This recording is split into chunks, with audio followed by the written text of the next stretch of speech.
Hello beautiful people, it's Mai here from Nintendo Life, and today we're reviewing Wanderstop on the Nintendo Switch 2. This review was originally written by the marvellous Michelle Cetho and made into a video by yours truly. Now, without further ado, let's get stuck in.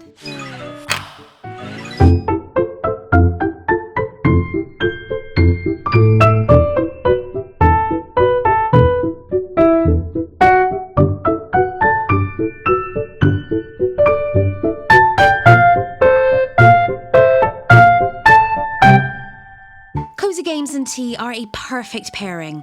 Think curling up under a blanket, Switch in hand, cup by your side. It's no wonder then that the concept for Wanderstop came about. The debut from new and now sadly defunct studio Ivy Road, co-founded by Davey Redden of the Stanley Parable fame, blends management sim gameplay with a unique story about quelling the do-more voice in our heads and taking a break with a hot drink. Now it's come to Nintendo's handheld following its debut on other platforms in 2025, you can curl up with it, and we recommend you do. Wanderstop starts with a motion comic that seems to set up another game. After years undefeated, warrior Alta has lost a series of battles. On a quest to find the illustrious Master Winters, she faints in the woods, fatigued and unable to lift up her sword. That's when she's found by Boro, the owner of the Wanderstop tea shop. Unsatisfied with sitting still, Alta starts working with Boro. The two are a very sunshine rain pairing. Boro is sweet, light-hearted and goofy, while Alta is hot-headed, sardonic, impatient. That means, ironically, working in a slow-paced tea shop is her toughest challenge yet. Gameplay is mainly chatting to customers and filling their beverage orders. You make tea with a machine that's the Wonka factory meets magic faraway tree meets something else magical. It's a multi-step process where Alta climbs a ladder to boil water, channel it around the tree, and toss in ingredients like fruit and tea leaves. The main farm elements will please most genre fans. You can sow small plants for more seeds or bigger plants for fruit. Planting various seeds alongside each other grows hybrid plants with a similar flavour to Animal Crossing's New Horizons rose breeding. Least pleasing for us was organising crops in 3D third person, like Disney Dreamlight Valley, but in a hex grid.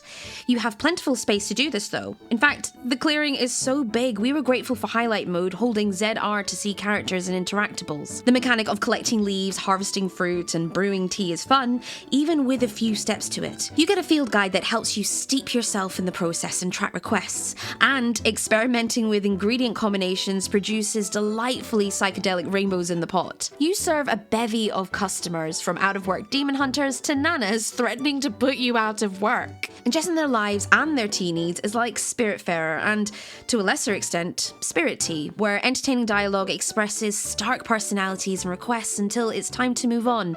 Oh, and we mean the clearing, not dying. Tea requests do get more complex. Customers might need an energy boost or crave a particular flavour, and you might need to take a puzzle-solving approach or crossbreed plants to get particular ingredients. The difficulty increases at the right pace, and it's satisfying crossbreeding a mood or craving with the field guide fruit descriptions.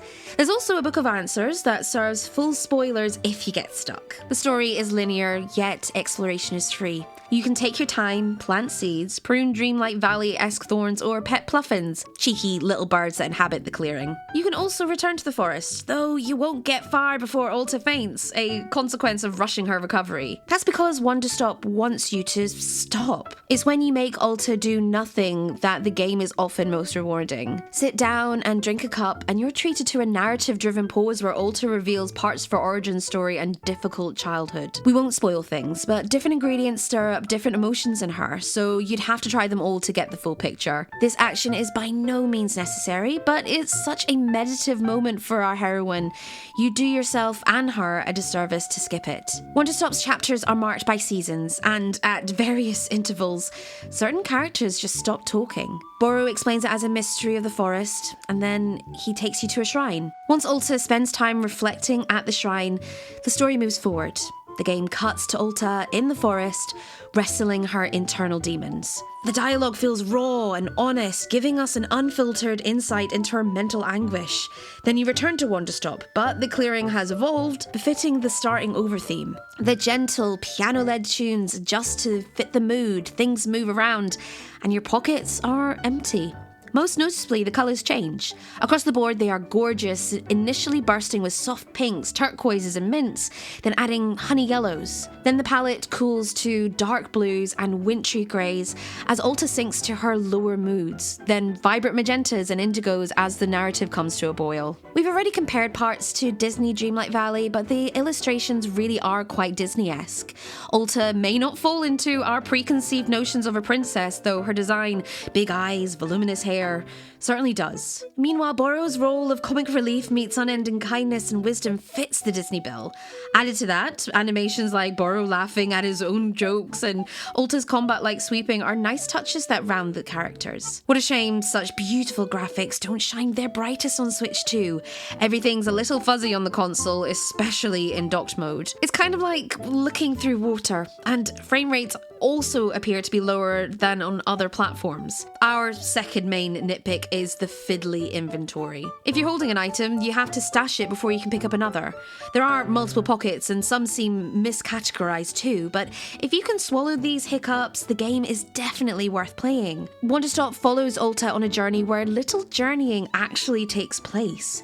In fact, this game is all about slowing down, taking your time and resting, cup of tea in hand. In 12ish hours, you drink up a story of heroism's dark side and the need to take breaks. Its response to hustle culture is emotional yet never sickly sweet. The beautiful art style may not be at its most potent on Switch 2, but if you're a Nintendo-only household, don't pass on Wanderstop, especially if you're a cozy fan. Ironically, if your personality is anything like Ulta's, you might be too impatient to play this. Then again, you might absolutely need to. Now, who fancies a cuppa? We here at Nintendo Life give Wanderstop on the Nintendo Switch 2 an 8 out of 10.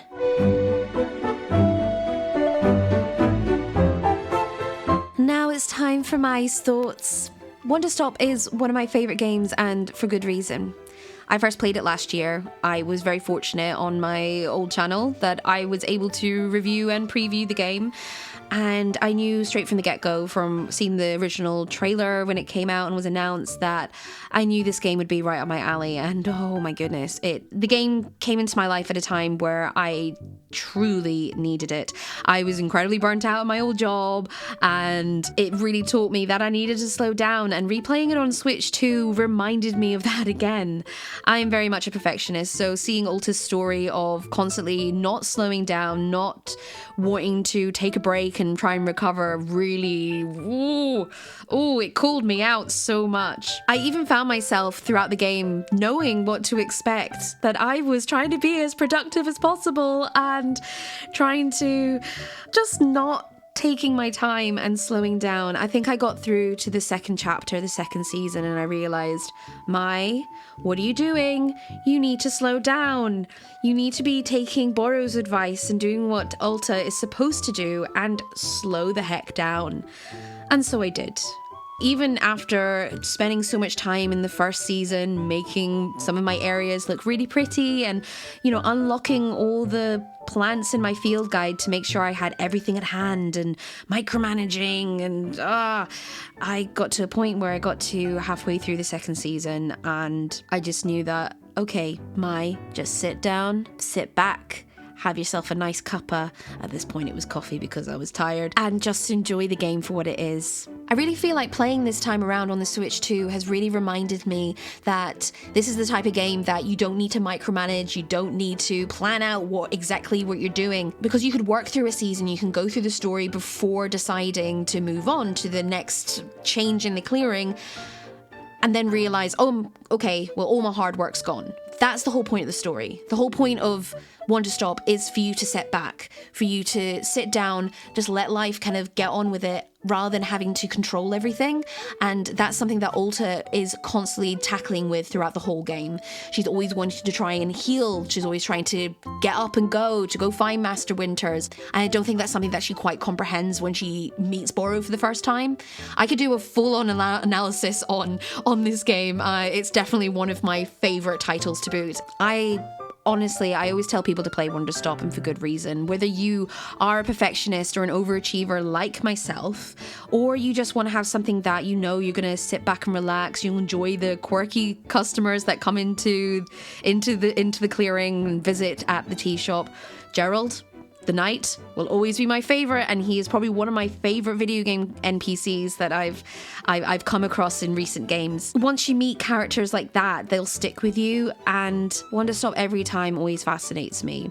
I've completed the game about 4 or 5 times on other platforms, on PC and PS5, and I know for a fact that even with the muddy visuals and the dropped frames, I still see myself playing this again in the future. It does disappoint me that the port coming over to the Switch 2, I don't know what the Switch 1's like. It is disappointing, but I feel like it's within good reason. As it's mentioned in the beginning of the review, Ivy Road Studios did close down at the beginning of this year, so I wouldn't be surprised if they were rushed into finishing this port for that. I mean, they had to cancel a whole game before they had to close the studio, so I suppose this was their main priority before tying things up, but I wouldn't be surprised if they were rushed into completing it and just getting it on the shelves, which is a shame. And you know what? Visuals aside, although the game does look muddy, docked, and it looks a little bit better handheld, Wanderstop is really worth playing. I know that the graphic side is likely an upscaling issue for the Switch 2 and for docked mode, but Wanderstop itself is too wonderful a story to pass on. In a world where everyone is constantly being burnt out and told to do more, and if you're resting then you're being lazy or having side hustles and just not focusing on themselves and pushing themselves beyond their limit, Wanderstop is less a warning or cautionary tale but more friendly advice from a friend who just wants you to slow down. Wanderstop has so many layers to it, from its disarming art style with the big eyes, voluminous hair as mentioned in the review, the beautiful colors, the jovial characters, the soft and gentle music by C418 of Minecraft fame, and the humor, the writing itself. To me, it's a trifecta of what makes a really touching game. Wanderstop holds a really special place in my heart, and I will continue to champion it for as long as possible. And for anyone like me who is a perfectionist and overachiever, take Ulta's story to heart, or as a pinch of salt, whatever you say. But I would definitely say that if you are like me and like Ulta, this is the game for you. It will definitely teach you to slow down and realize that there's more to life than pushing yourself too far. Now, with all that seriousness aside, I'm going to take the game's advice. I'm going to go grab a cup of tea, a pluffin to go and cuddle and pet, and try to breathe.